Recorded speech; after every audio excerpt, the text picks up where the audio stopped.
This podcast is brought to you by Hoare Chartered Accountants.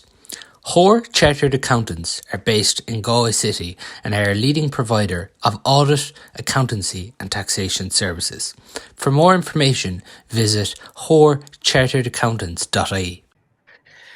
You're welcome along to the Maroon and White pod. So it was a victory for Galway up in the Athletic Grounds on Saturday evening against Armagh. I'm delighted to be joined by Padraig Pearses coach Alan Flynn to look back on Galway's victory on the road against Armagh.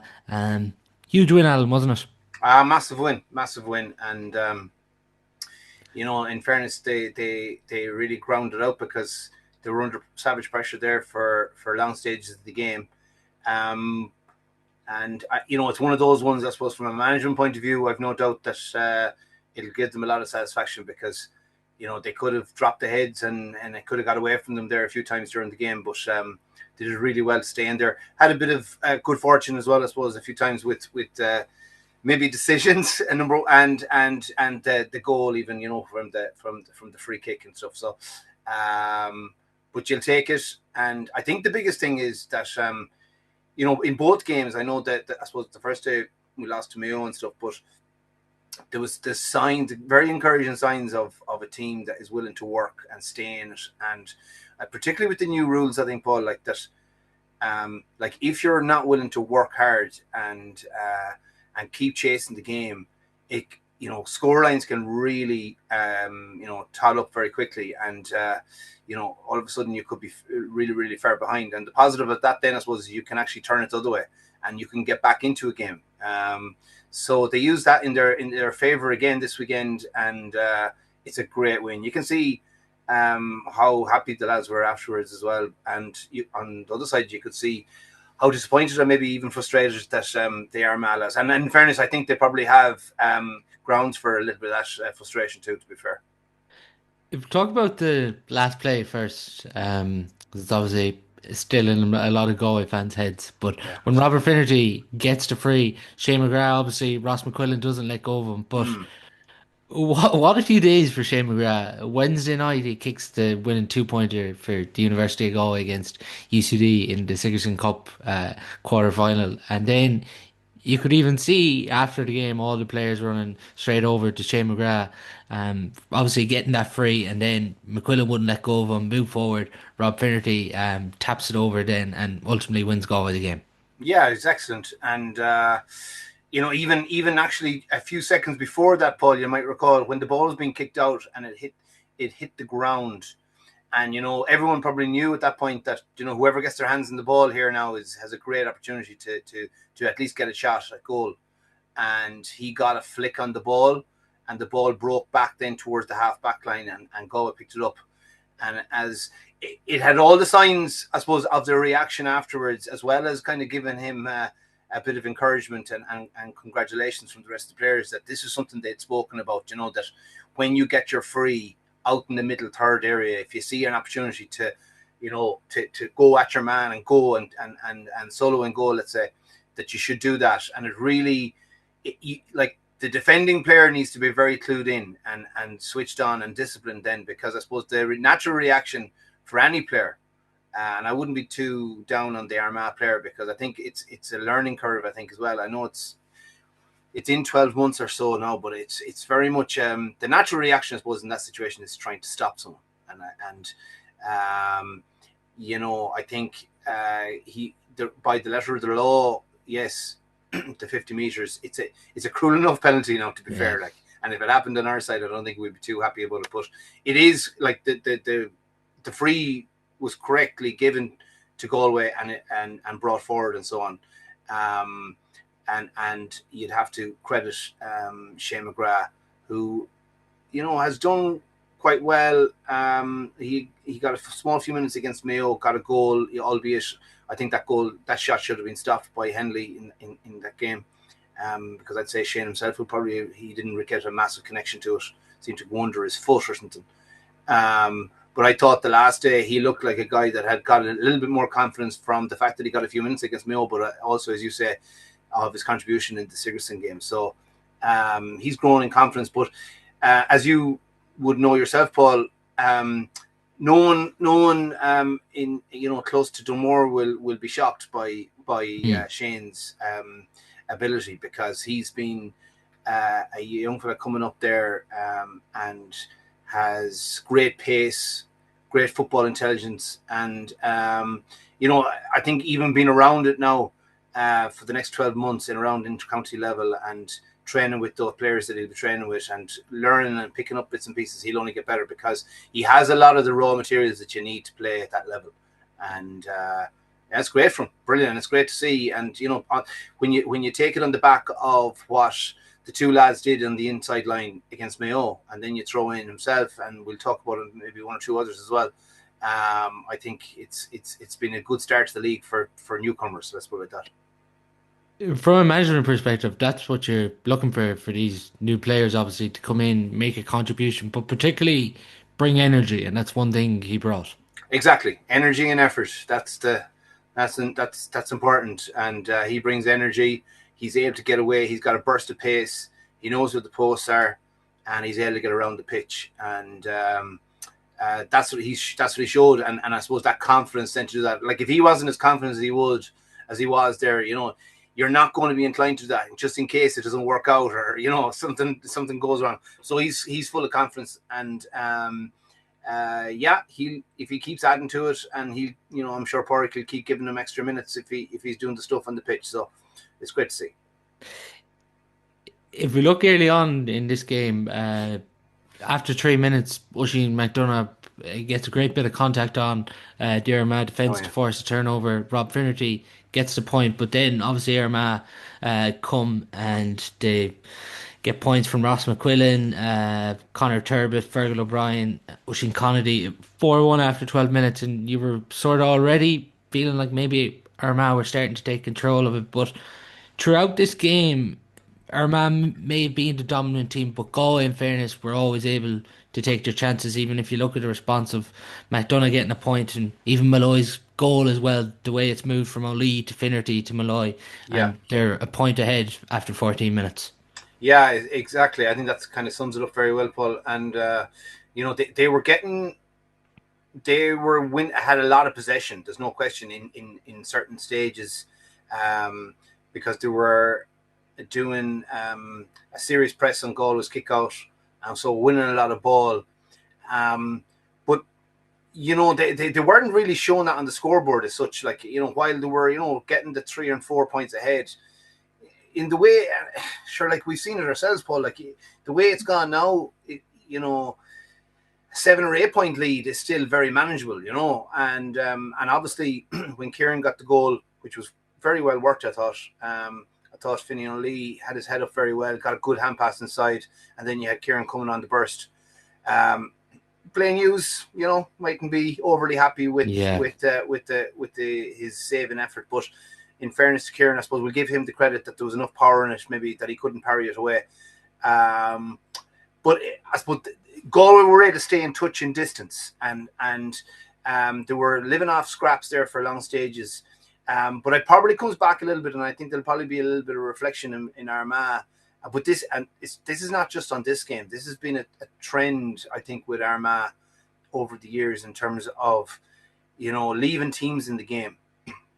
And I remember last year I went up to the Ulster final between Armagh and Donegal, and it was a very similar kind of a thing. There were stages in the game where you're thinking, right, Armagh are playing all the football here, but you look up to the scoreboard and it's not really reflected on it. They're still very tight.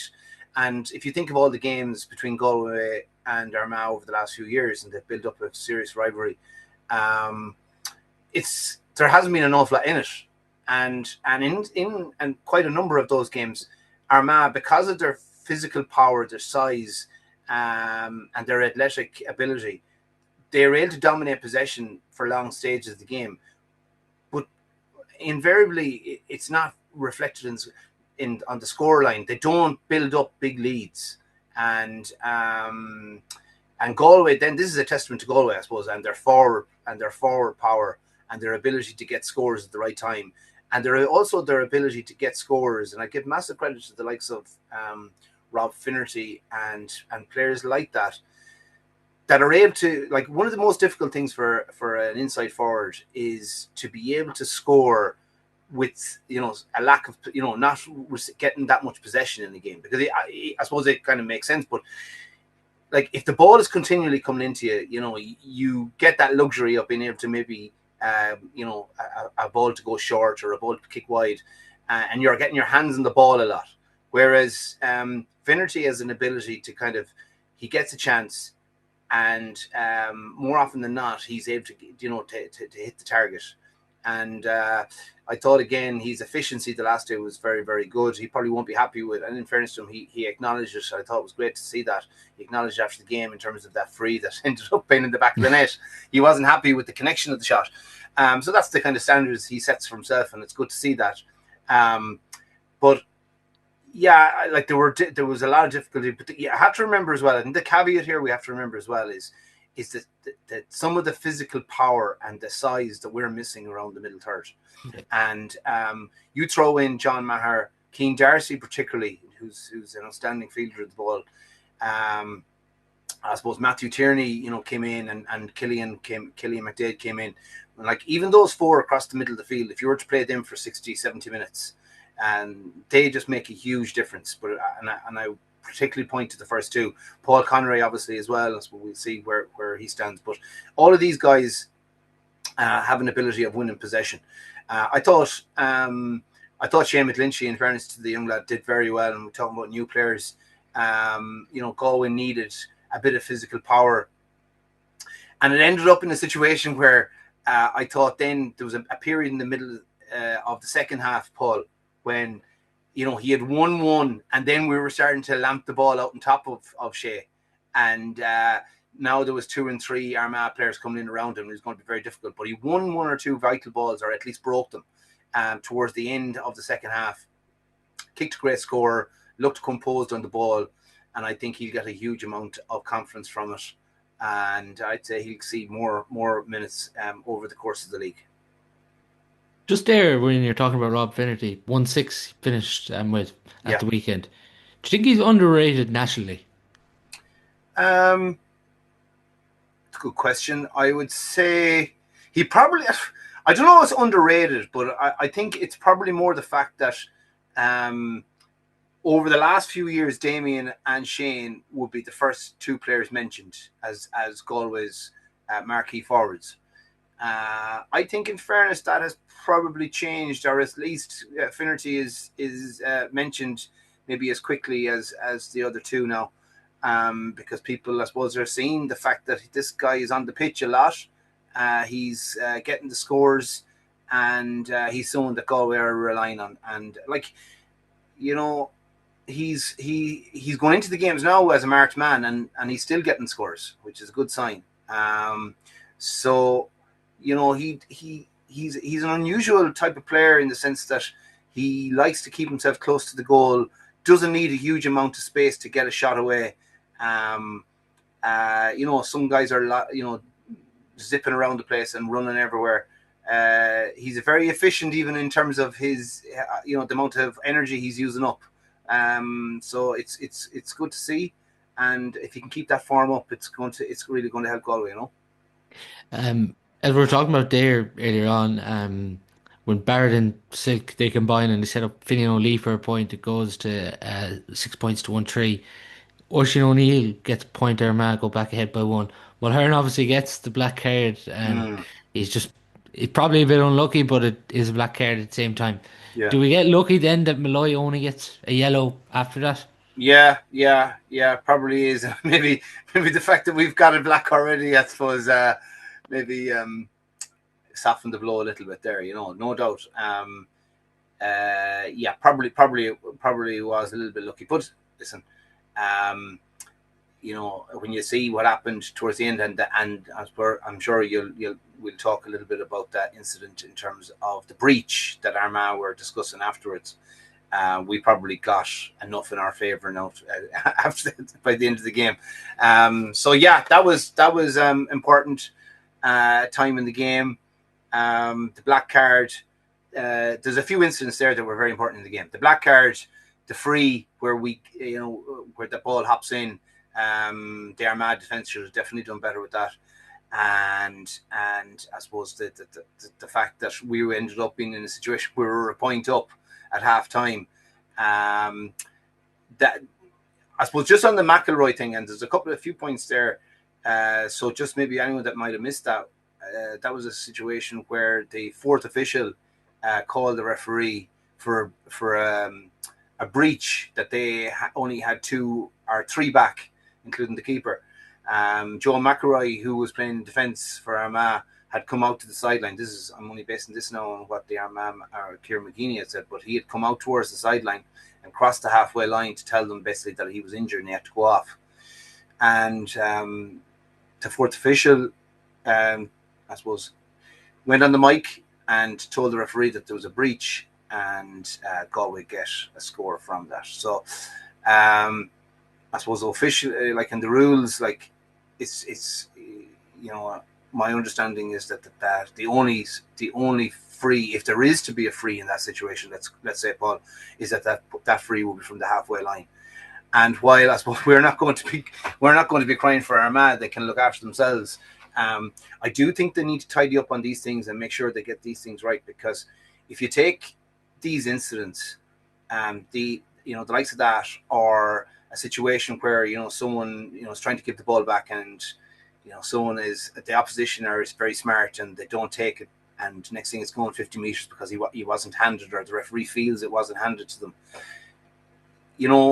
There's going to be a big game down the road where if these things are not tidied up and not clarified, and we don't get these right, and that's going to blow up, because you can imagine losing a huge championship match over something like that, and that's when the real inquiries will kick in. But it'll be too late. The game will be over at that point. Yeah, do you think on certain things like that? Obviously, we've seen it last week in Kerry and Roscommon too, with obviously handling the ball back there, harshly enough. Is there certain things where maybe a bit of common sense needs to prevail? Exactly. That's the nail in the head, Paul. Because I know I've heard David Goff speaking on before about like that the referees can only deal with the black and the white, as in what is on the rule book exactly, and we will only deal with that.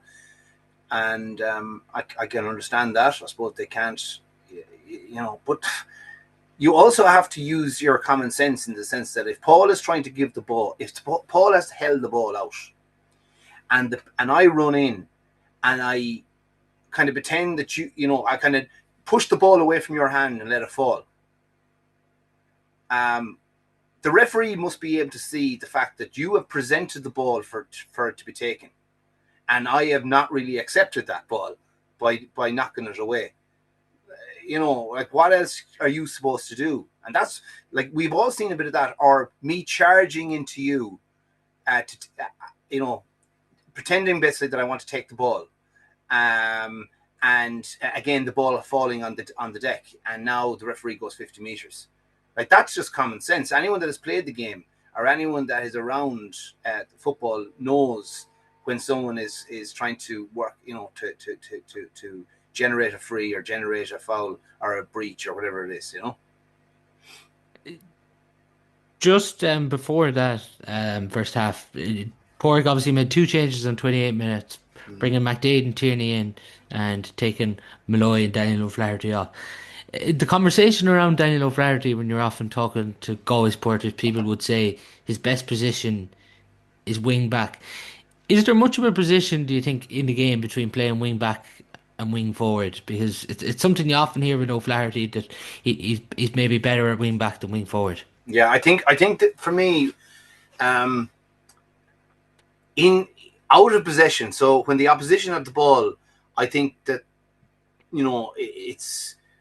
there can be very little in it in terms of, like, you're talking about positioning, and like if you're playing at 7 or you're playing at 12, let's say, just to use an example, for me, they're interchanging there, and sometimes maybe the left half forward could be even deeper than the left half back, and particularly if the left half back is driven forward and he's in an attacking position, and the wing forward then starts to drop back for him and he's back first.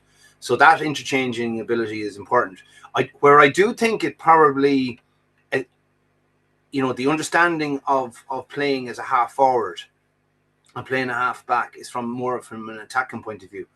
If you're very comfortable as a wing back, and you've always played as a wing back, your timing of coming onto the ball, your understanding of the position, so as an example, the ball is on the opposite side of the field.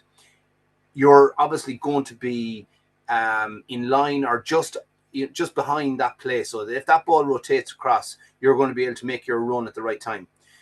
In that situation, you probably have your wing forward, maybe ahead of the play on the opposite side. So he's maybe a little bit close to the goal. It's a very different situation.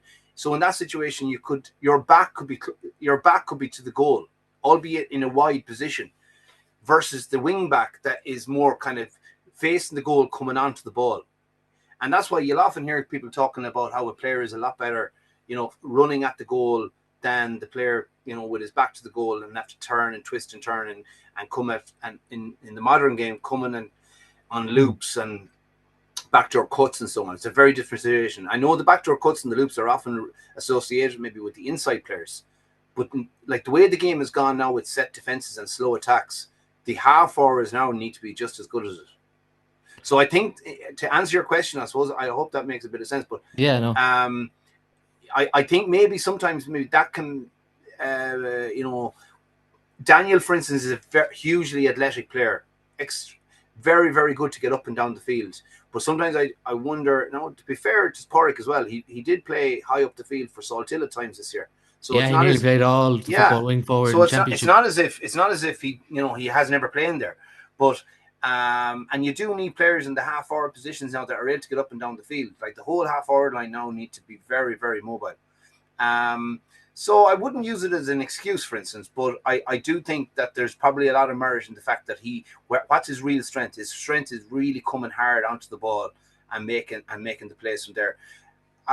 We should probably caveat that though, like if you think of Graham O'Sullivan this year with Kerry, or last year 2025, like he's a natural defender, played up in the half forward line, up and down the field, and made a massive contribution and chipped in with a few scores too. So it's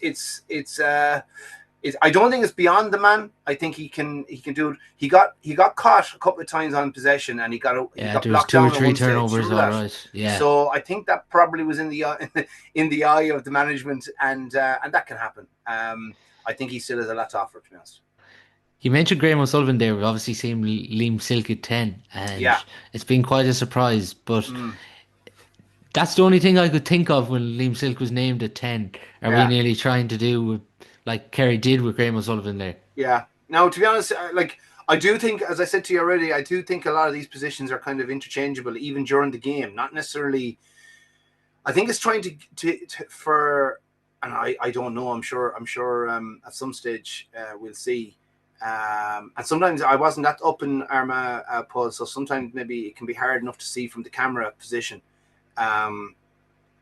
But I would suggest to you that like Finian O'Lee can also play in the half forward line very, very easily.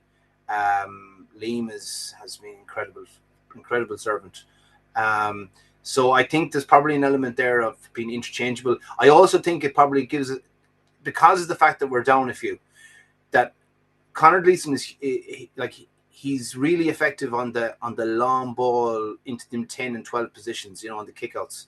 And I would suggest that maybe there's an element as well of trying to make sure that we have players in those areas that are really physical and powerful, and potentially even maybe win an odd ball over their head.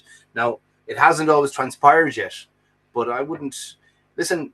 It's like when I'm sure you have all the stats there, but like when you see our stats in terms of kickouts for and against, and how low they've been, and for us to still be within a couple of points of Mayo and to beat Armagh up in Armagh, I think it's very encouraging that that'll improve, that'll get better, and we'll also get players back that are very, very good in the air and very strong and physical. So, like, if we are to start winning a high proportion of our own kickouts and maybe a decent amount of the opposition, and we're getting hands on ball, I think we'll be in a very strong position then. Do you see Galway sticking with Silk at 10? I don't. I don't. You think as bodies come back, I they'll think as revert? bodies come back, I think that's kind of a horses for courses thing, and I think it allows other players to listen. I could be absolutely wrong. I've been wrong plenty of times.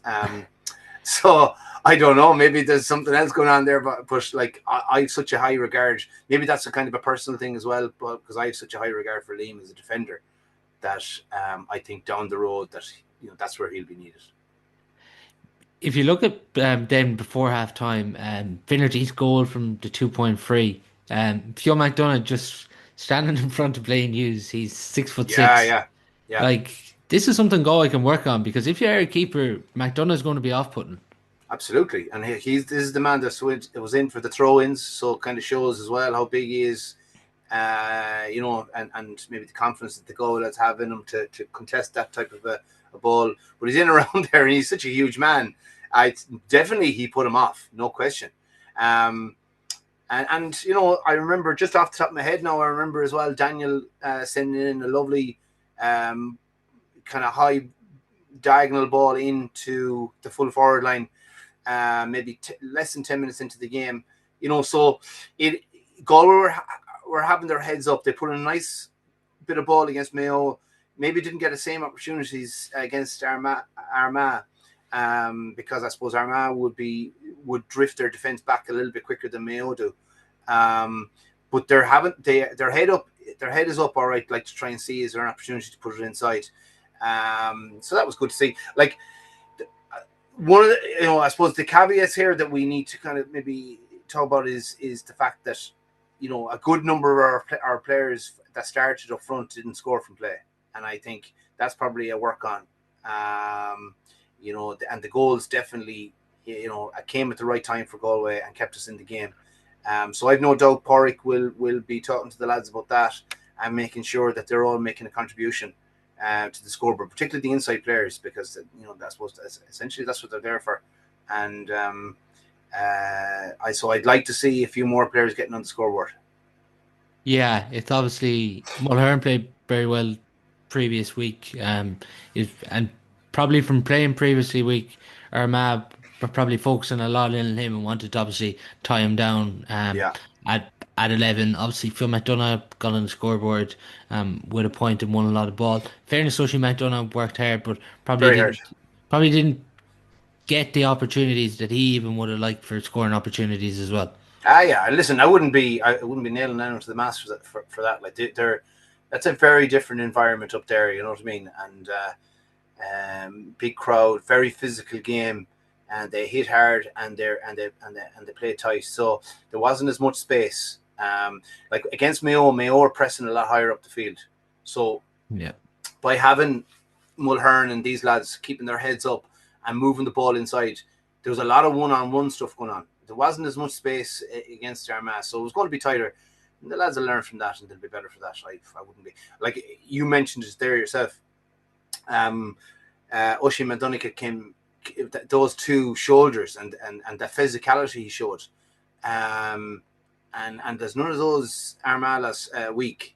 And he just knocked the two of them off the ball and picked it up and got the ball inside to Finnerty over the bar. Like, that's great to see. Like when you see that work rate. Same the previous week too. He got a big turnover. Mayo were coming out. Yeah, this Between guy himself works and hard. Fionn, yeah, works hard, and he's got a lot of lads can work hard, but maybe they mightn't have the physical power to actually make it count. He's got that. He's a big, strong lad, and he's able to get across the ground very quickly. Like he got across on that press, put in a challenge, won a 50-50 ball. The ball broke away, and then the two of them are running for it. It was great to see. Like, it was that gives massive lift for any team. Like when they see that going on from their inside line, especially.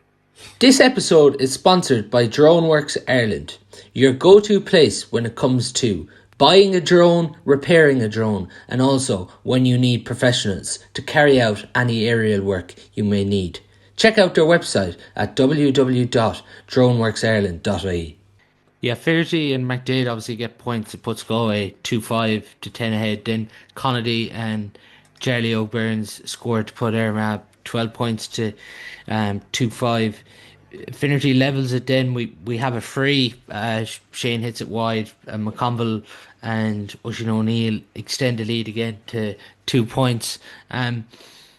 Even throughout that period, I was looking from Um, Substitutes wise for Galway, Port Joyce had, I think it was 4 changes made by 46 minutes, Yeah. um, which was he wasn't holding anything back. Obviously, Walsh came in on 46 and Mm. McGlinchey came in at half time. But then even to throw Brian Cogger into this environment as well on 53 minutes, it was because like this is obviously going to stand to Brian Cogger. He hadn't played for Galway. He was very good throughout the FBD, but to be thrown into that environment into the last quarter, it'll stand him well now going forward.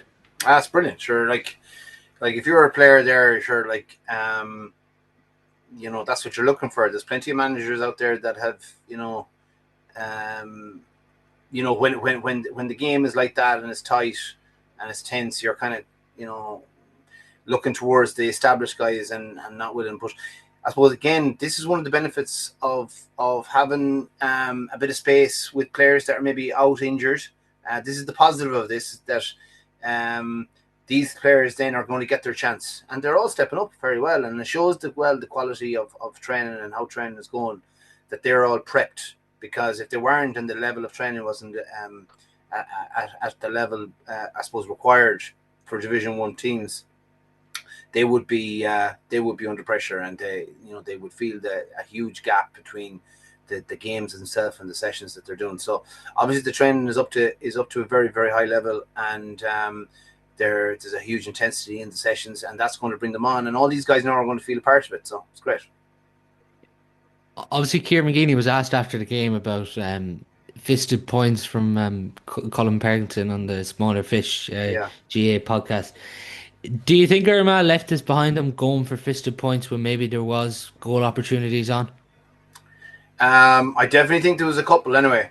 You see, for me, there's an element of like who are their marquee forwards, and like Turbot would have been mentioned a lot, particularly say 12, 24 months ago, and obviously Rian O'Neill as a kind of like a player that would score from distances, and no doubt he would have been getting 2-pointers and things like that.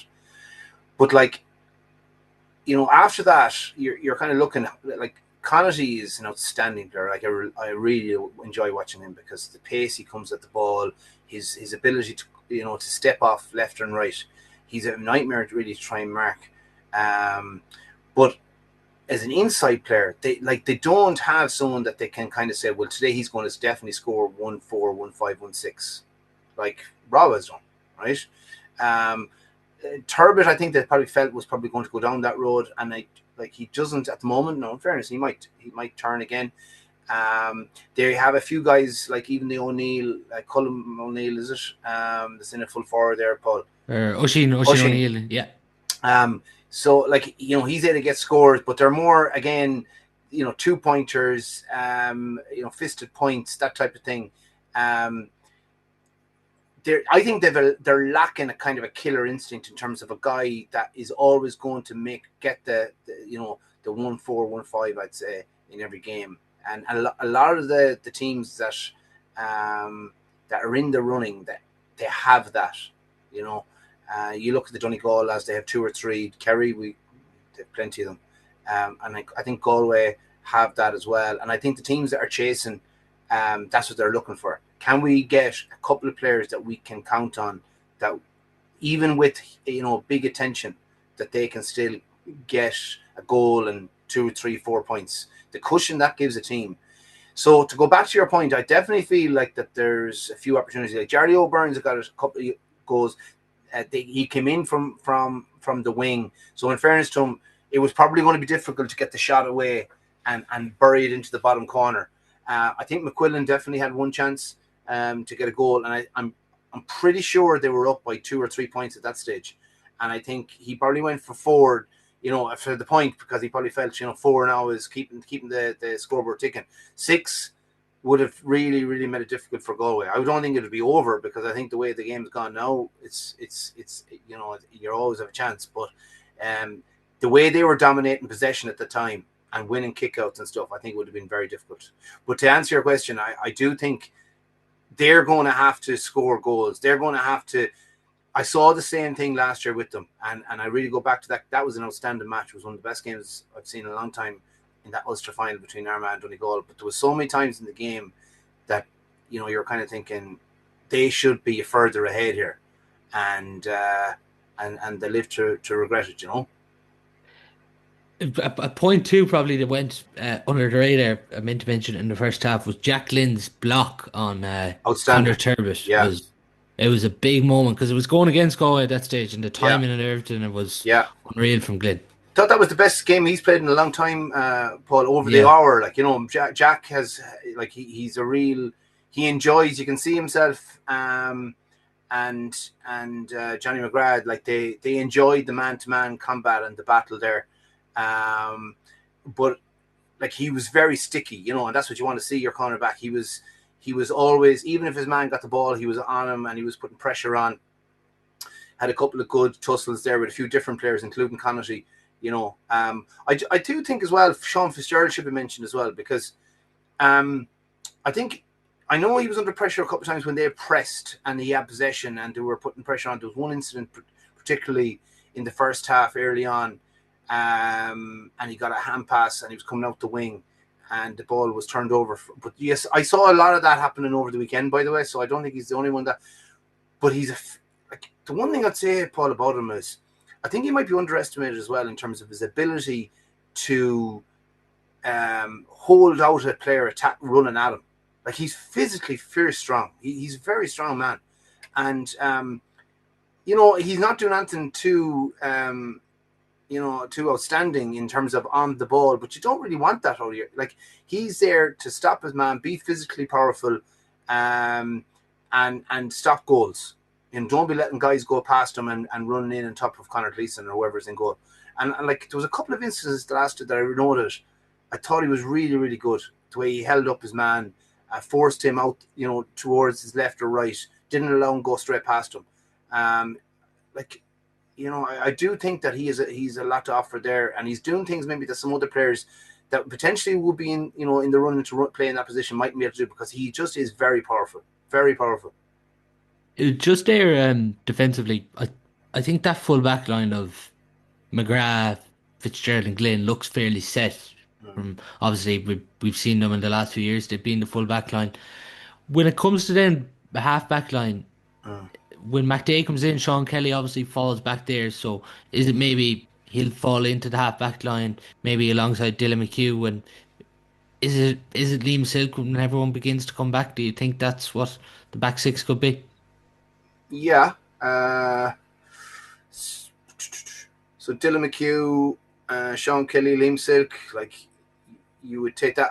I think though that you're going to have to develop at least 4 or 5, Paul, because that half back line is key now for their. If you think about the 11, the opposition on a slow attack, the 11 getting back, the players that are coming late, you saw Padraig Morgan there with Donegal yesterday against Kerry, coming late, making that burst and getting into the scoring position. So, okay, whatever 3 starts, you're going to need another couple of players that are very fresh but confident of getting chances. Because the way the game is now, there's going to be chances in the last 10 minutes when things really open up. And if you've got that pace coming from the half back line, but then an ability of those players that come onto the bench to kick scores. And I'd say that's partly what the lads are thinking, that they need to keep developing these players that are coming from the half back line positions, that are able to kick scores and keep the pace up, particularly on the transition. When we win the ball and we move the ball into our half forward line or full forward line, that these lads are coming. Or when the ball rotates, that they're coming at speed and they're able to flick it over the bar. So you do need, okay, maybe that will be the 3, but I do think we'll need more than that. We'll need, at least 5 or 6 guys that are able to play in those positions. Yeah, I think, and I know we often talked about it last year, maybe with John Daly, and we haven't seen him yet. With that kick passing option too, it's obviously needed there. With, I suppose, as you talk about players that are going to end up on the end of team moves like Morgan and players have early on in this league. Yeah. Listen, I suppose it's John has been blighted with injuries and stuff. But I think he's a lot to offer, and hopefully he can get a run at it. I suppose the reality is you'd want to be seeing a bit of game time, I would say, in the league. I was just Um, about to say, isn't it? The next few games you sort of be like to be seeing the likes of John Daly, Sean Mulcairn, Keane Darcy, because these players need games as well yeah, before championship. Obviously, John Murray can take that whenever he's back. He's back because yeah, he's coming off the back of a serious yeah. Well, injury. I suppose Darcy as well is not. I don't know what the story is, but he's played a lot of football as well, so I'd say he's not too bad in that regard. But the rest of them, yeah. But like we'll have to base it. So like we have to take it on what we know, which is that these lads are training. They're in training, and the guys that when they come back will be played, I suppose, if they're playing well in training. And like we have to put our trust in the guys that are looking after the team, and I've no doubt that if they're playing well enough, they'll get an opportunity. Yeah, just in that second half, then McGlinchey gets a fantastic point. Rob gets two in a row. Shane Walsh gets one. Galway go two ahead on 57 minutes. Then it looks like Galway are starting to take control. But then Jerry Leog and Oisin O'Neill put Armagh one ahead, and it's followed by Tiernan Kelly and Jason Duffy, and it puts Armagh three ahead. But in fairness, the response there of we mentioned Shane McGrath earlier on. He puts it back to 2 points on 63 minutes. But the goal on 65 minutes, Yeah. Galway were really taking their time. They were holding the ball. They were going to work for the situation. And the way Robert Finnerty gets the ball out to Matthew Tierney, backdoor cut inside, and the way he finishes, it was excellent move. It was serious. And do you know what, Paul? You could nearly, I suppose, for the Galway people or the supporters that have seen, um, uh, Tierney and Finnerty kind of working that position, that kind of line, that wing, before. Maybe you would have seen this. This could be on here because Matthew has run that line a lot over the last few years, where he gets the ball, he kind of comes on the loop, in around the 10 position, let's say, and Rob gets it, and and Matthew continues his run. And see, this is the beauty of having lads that are playing together for a while, and they start to build up these relationships. And like as soon as Rob got that ball, he was thinking, "There's a chance here that Tierney's going to keep going," and he had the ball in over the top straight away. So those relationships are built over time, and an understanding of what each other could do. But there was still a bit to do, like even when he got it, because he wasn't in on top of the keeper when he got the ball, so he still had to, make another 10 meters or so and put the ball away, and he kind of rolled it into the net. Really, it was very clinical, and it was in many ways it kind of reflects again maybe the point that we were making earlier about the ability of Galway to put them chances away when they got them. You wouldn't be as sure that Armagh would do that if they got the same chance. Obviously, then we mentioned earlier on about the result and everything it does, but to get a result on the road when they know they're going on the road, obviously with Kerry to come on Saturday week, it's obviously big in terms of you have 2 points now out of your first two games, and particularly after losing the first game to Mayo. Yeah, exactly, and they have Kerry next in 2 weeks' time. That'll be a game to look forward to. Watched Kerry against Donegal yesterday. I thought it was a game that Donegal were up for and dominated, and obviously Donegal had a lot of their first team players playing, a lot of changes for Kerry, and they lost O'Shea at midfield as well, maybe relatively early in the game, so that was a big midfielder gone. So I thought Sean O'Shea was excellent, and he was really up for the game, but I thought Donegal were strong. So I'd say there'll be a kick in Kerry again to come. Clifford obviously didn't get game time yesterday, probably on purpose. I would say that maybe with the 2 week break and the fact that he didn't play then this weekend, I would say there'd be a good chance that he'd get game time against Galway. So that'll be a test. And going down there won't be easy. But the fact that they have 2 points in the bag and a lot of players did very, very well, particularly, again, the newer players. I think they'll probably relish it, and they'll learn an awful lot from the game as well. One thing we haven't talked about kickouts. I think it was 2 out of 13. I think 6 out of 21 in total. We retained. Obviously, McDade and Tierney came in just before half time. Darcy and Maher obviously to come back in as well. They'll obviously, I suppose, give us a big boost in that middle third. But 6 out of 21, it was a concern as well against Mayo. Where do you sit on the kickouts? Because obviously the middle third players missing are big losses, but the stats don't lie either in relation to our long kickouts. Yeah, but I think they're interlinked, and I think the way the game has gone. And I was at the Monaghan and Roscommon match yesterday. Similar kind of story, and it's similar in all the matches. And I mentioned yesterday about our the Kerry Donegal match. Like Sean Murphy was in goal yesterday for Kerry, and really had nowhere to go when Donegal put 4 in the full forward line. Sorry, no, I'm digressing a little bit, but it's supposed to make the same point. They put 4 in the full forward line on the Kerry kick out. He never had an option to go short, and he was just pelting it out. Now, in fairness to Shane Ryan, would be probably looking maybe a little bit more for those little dink kickouts down the middle channel. But Donegal then just dominated. They Kerry couldn't get the ball, and so this is going to be a team. I think that there's going to be times in the game. Now, Galway probably went through the patch of maybe a bit longer than you'd be hoping for, but there'll be times in the game where you're just not going to be winning the ball, and they're coming in behind you, they're winning up, they're picking up the breaks. And my thing at that point then is, right, what's the best case scenario here? That we don't concede goals. Ideally, don't even concede the 2-pointers. And if we're going to concede, we're only going to concede a point, and that we stay in the game. We probably weren't getting enough bodies, to be honest, in under the breaking ball. And I did feel as well that the players that were jumping weren't being protected. But I do think, and you've mentioned the Paul already, like you throw in the players that we're talking about in around the middle, just the physicality of that alone. And then we're talking about probably the biggest team out there in terms of this, the number of players that they have in the 6'4" category. It's not easy.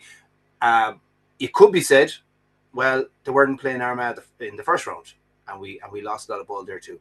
So I would like to see. I think this will improve the more we get Matthew in around there, Killian McDade, Keane Darcy. I think Shane McGlinchey has a bit tougher there as well, because albeit he's a young fella and he's learning his trade, he's very powerful. And he's able to go and contest ball, and he's up for it. You can see the young lad wants to do well, and I'd like to see him doing well. So I think that we just probably need to get more bodies into the break. We need to protect the guy that's jumping, because that's one thing Kerry are very good at, by the way. They're extremely good at protecting the jumper. They're getting bodies in around the break zone, and so that if we're not catching that, at least we have a number of players that are ready to get any breaking ball in that zone, and it gives us a chance to get hands on ball, because that's where it's at now. Because you can see yourself, Paul, from the stats alone, when you get possession, the chances of getting a shot off now are extremely high. Yeah, even like a lot of times, Galway got the ball back was down to Armagh dropping the ball short and building straight from dropping short. Yeah, one feature there I think is interesting is the lack of times that both teams were probably, particularly Armagh, on the basis that the amount of possession they had and the amount of shots they had for taking on 2-pointers. So we're talking about them hand passing the ball over the bar. And see, I think this feeds into the same point in many ways. Hand passing the ball over the bar, maybe not taking some. I don't think they were all. To be fair to them now, I don't think the 7 or 8 chances were all absolute clear-cut goal chances. But even if you said 2 of them, like they had, from what I had here, from play 33 shots at goal, and they took 1 of them out, outside the arc. So and like Armagh would have been regarded as a team that could take 2-pointers and having the players to do that. But it's just interesting. Stephen Campbell is gone. He was definitely a man that would take those on. Rian O'Neill, definitely. That's 2 huge players. And then you take 1 or 2 more that are injured or away. and maybe the players that are available at the moment, the ability to take that on is reduced. So, but because that's I do think teams need at least a couple of players that can take that on. Galway have a number of players. Again, the ones that are probably in the category of players coming back from injuries, because it's probably not realistic to be thinking that a new guy just new on the scene is going to be taking on 2-pointers every time he gets it. That'll build over time as his confidence grows, I think. Obviously, we chopped and changed the keeper a lot last year. Throughout the championship, it changed between Gleeson and Flaherty. Mm. Do you think, from what you've seen so far, Gleeson has the number one jersey at the minute? Well, I think that I'd say it's still up for grabs. I would say. Like Connor has an awful lot going for him in the sense of that the fact that he can really boot that ball out and go along, and again, his his his abilities are probably not to the fore at the moment because of the fact that the players that are able to win the ball further out the field are not available. You know, that those big strong guys that we're talking about. I do think as well we probably need to work a little bit on, you know, getting our hands on the ball when we have lost maybe 2 or 3, 4 particularly out the field and just getting on the ball and winning it that way. And I suppose that's where maybe Flaherty comes into it then. But, you know, Gleeson is huge experience, Paul, at this stage. Yeah. And I don't think we should discount that experience. He doesn't get phased either too easy. Like there's a few hairy moments. Like he never seems to get too phased. And like you need that as a keeper because you're going to be under pressure, and particularly as the year goes on, you're going to be playing in big games. So I would say it's not nailed down yet, and you know maybe there might even be a change for the next day. But I think that I would be holding my fire on judgment until I'd see all players out in the field, or at least as many as possible, particularly the guys that are going to be fielding the kickouts. It probably does come down to, you could see yesterday Evan Comerford when he was playing with Dublin, he was trying to just get the kickouts away as quick as possible. It Yeah, probably does come down to that. Like we obviously seen it in the past, but particularly when you look across all games, how much long kickouts and how much teams are being dominant in them, that the pace of those kickouts have to be razor sharp now. 100%. And I noticed a stat there from the first round of the league. I don't know what it was after yesterday. I'm sure we'll see it later in the week.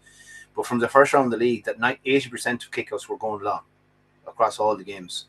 So I'm sure the FRC are delighted with that. But like, you know, first of all, we have to bear in mind the conditions and the time of the year. As the year goes on, we saw this last year as well. Teams were getting more confident. Players were getting more confident of making the move to take those kickouts. Like you saw over the weekend, I saw a good few matches over the weekend.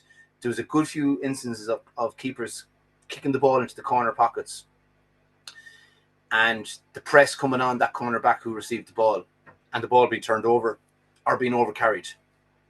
Because the ground conditions make it more difficult, obviously, to take a step past a guy and break out of defence. Whereas, I suppose, as the year goes on in the summer and the conditions are a little bit drier, it's obviously so much easier. Kerry did that to a huge degree last year, particularly as the year went on, with Ryan being able to kick off both feet, left and right, kick the ball into the corners into Jason Foley and to Paul Murphy and players like that, and they'd be able to take the ball and away they go.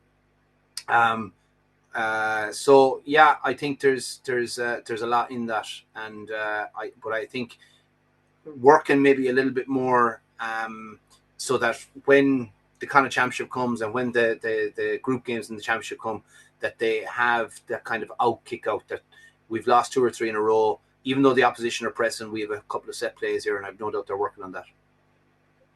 I know you mentioned Kerry earlier in Tralee Saturday week. It's going to be a massive test. You could see maybe potentially some of the Dingle and Gaeltacht club players to come back into this. It's going to be a big test in Tralee, but I think really after this round 3 we'll begin to really see where we are, I suppose, in the context of the league, whether that's going pushing on in the league or whether it's just about survival for Galway. Exactly. I think you'll find out a lot. The pace will be up again. Again, it'll all to do with what the weather conditions are like, Paul. Like it has such a bearing on it. You'll recall a couple of years ago or was it even last year when Dublin played Kerry?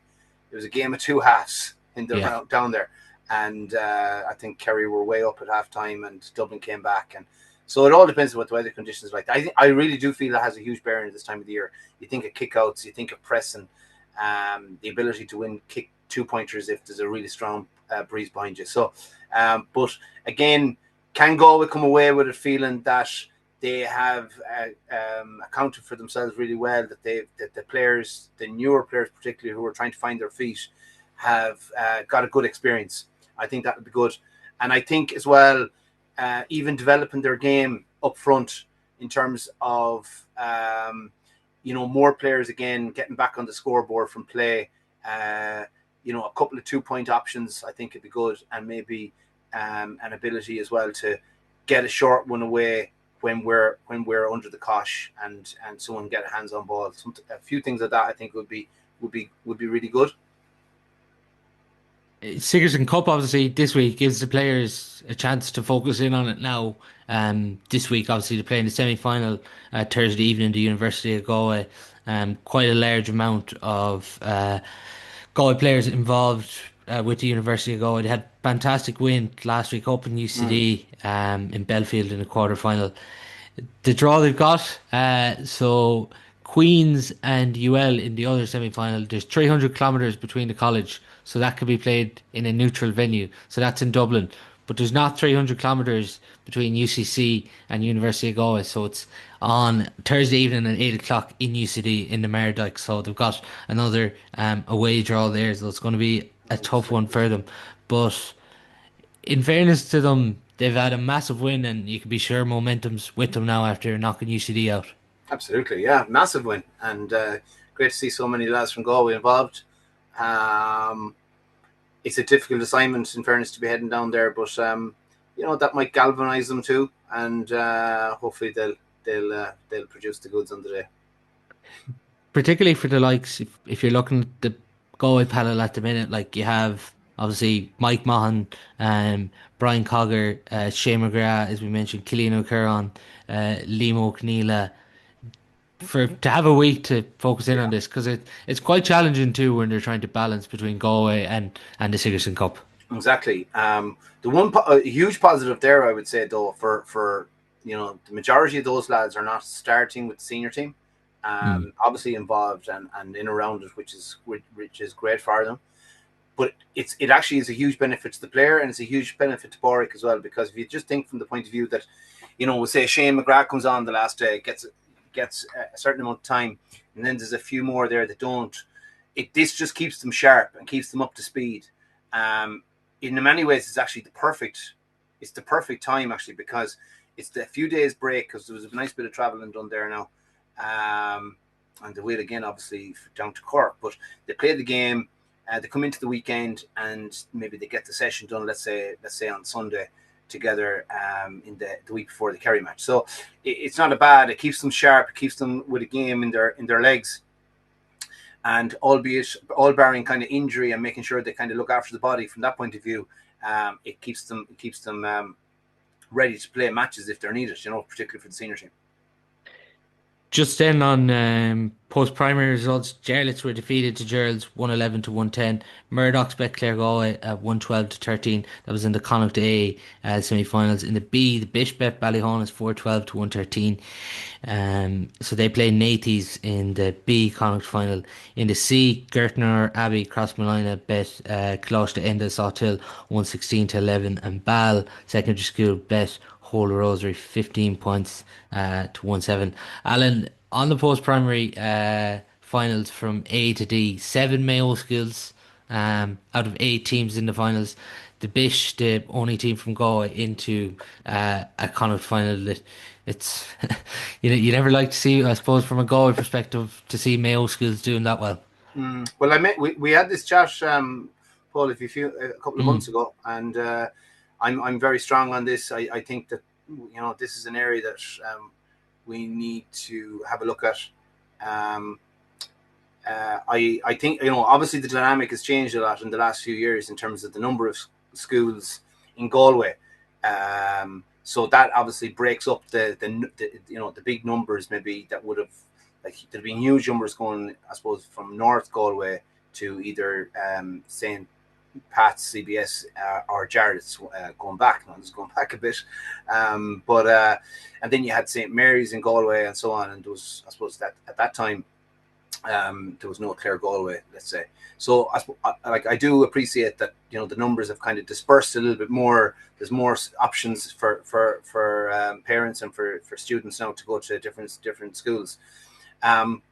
But I've no doubt that the same thing applies in Mayo, because that's, it's something that has been said to me before about, the numbers have been dispersed a bit and stuff. Our numbers are still very, very big. I've no doubt. We've a big county and we've a big population. I just think the coordination, I think we could use, I mentioned before about, the northern schools, I suppose from the point of view of really contesting Hogan Cups. Like, we seem to be a long way off that now, Yeah, And I was actually I had Johnny Duane on the podcast a couple of weeks ago. He was saying he was involved with the Galway minors for the last 2 years, and he was sort of referencing the point that he does think, obviously, schools football at the minute, if you compare it to Mayo, there's a lot of Mayo, I suppose, footballers coming through, and they're getting that higher level of football before yeah. they progress on. I know Galway trialled Connemara combined schools team this Mm, year in the Connacht Championship, but I was asking him the question, is maybe do we need to look at a city combined schools team now? Because if you look at a lot of the city schools, they're probably falling off and they're down in the lower grades. But even if you look past Jarlath even, and maybe over to the other side of North Galway, of schools there like Holy Rosary, Glenamaddy, and a Dunmore. Yeah. Drumore, a couple of more schools there. Because you're seeing Leitrim have a combined schools and it's Yeah. worked for them. Sligo had one this year. It's maybe something that needs to be looked at.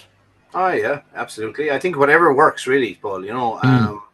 But we do need to raise the levels or the standards or whatever. This is no reflection on anyone's work, because I've no doubt that they're doing a lot of work.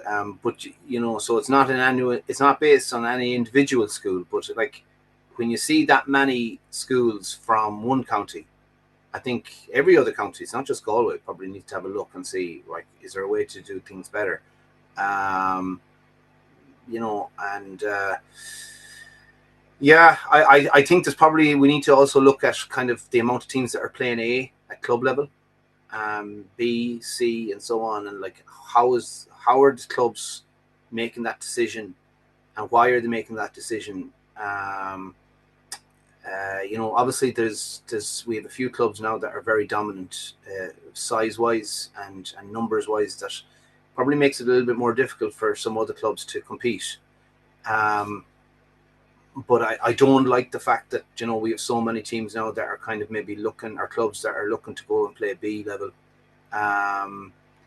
Again, that's a drop in standard. So if you and that brings itself back into the schools thing, because obviously if you have a lot of clubs that are playing at a lower level than they did one time, well, you played, players, when you're playing at a really high level, obviously you're going to bring up your own level as a player, and to try and compete, and to try and potentially even win something. But so that is reflected then in the schools and the players that are being produced to play in the schools teams, because obviously the schools have their window is very small. Like, let's be straight about it. Yeah, Like, their window is very small, and they only have a certain amount of time to work with the players. So it's not just a schools thing. This is a multiple facet situation where you have schools, county board, and the clubs, and we all have to work together to try and see what's the best way to do this. it's And nearly more valuable than under 17 to the way it's gone, because under mm, 17 is obviously 15, 16-year-olds, but this is under 19 exactly. schools level. Like, this is the gap for players between the 17s to 20s now. Yeah, absolutely, absolutely. It's huge. Well, the one thing I would also say as well, though, Paul, like I'm hearing stories about some of the work and the amount, like, and people will have different opinions on what is appropriate, by the way, for age brackets, and also for for boys or girls that are doing their leaving cert and so on and all that kind of stuff. But like for what some schools are doing in terms of preparation for their provincial competition, and then in some cases the Hogan Cup or whatever level or whatever grade they're playing at, like it's phenomenal. Like you taking sessions and the multiple sessions over holidays periods, and the work before schools and after school, and like that's where it's gone to now. Sometimes I suppose you can have various opinions on this in terms of what's excessive and what isn't. Mm. But ultimately, to see if that's what you're coming up against, and people then are expecting you to compete and to win, it's going to be very, very difficult. So I think that there needs to be a kind of a conversation about that as well, and where things have gone to, and what is appropriate for this level and with this age. Do you think the maybe struggle in recent levels? Obviously, Gerald's the last team to win a Connacht Day, but even before that, it's been quite a while in Gerald's before that, before more recently. Do you think that maybe comes back to our struggle at minor and twenties level over the last few years? Well, I've no doubt. But I think it all feeds itself. As I say, I don't think it's one thing. I think we've gone to a situation now where at underage, I think Paul, and you know more about this, in terms of who's won all the titles at under 13, 15, 17 for the last 5 years. Let's say, I'm sure you'd be able to rhyme it off there to me. You're probably talking, I'd say, what a very high percentage is probably between two clubs. Okay, when you have that dominance, I do think what's happened is that some teams, some clubs have dropped down because of that dominance, and I say that feeds itself in. So okay, so what do we do then? That's the clubs that are winning these troubles. It's not their fault. That's like talking about Dublin a few years ago. Yeah. They'll do what they have to do, and if they have huge players available to them, they're going to play them players. Obviously, we have to try and raise everyone else's levels to be able to compete, right? Or at least to be able to produce players that will be able to be representative players in schools, and then maybe potentially go on and play county. This has to work together, and it's not an easy thing, because but I do think as well the schools working liaison with the clubs, giving feedback to the clubs in terms of where players are at, and the county boards. And I know Dennis, I've spoken to Dennis a lot over the last 12 months, Dennis Carr, in relation to the work that they're doing and trying to liaise with the clubs, liaise with the primary schools. But I think there can be a bit of work done there with the secondary schools as well, if everyone is happy to work together, and everyone Yeah. has to be willing to do that too. Yeah, it's some interesting points there, all right. But that's all we do have time for on today's show. Thanks a million for your time, Al. No problem. Thanks, Will.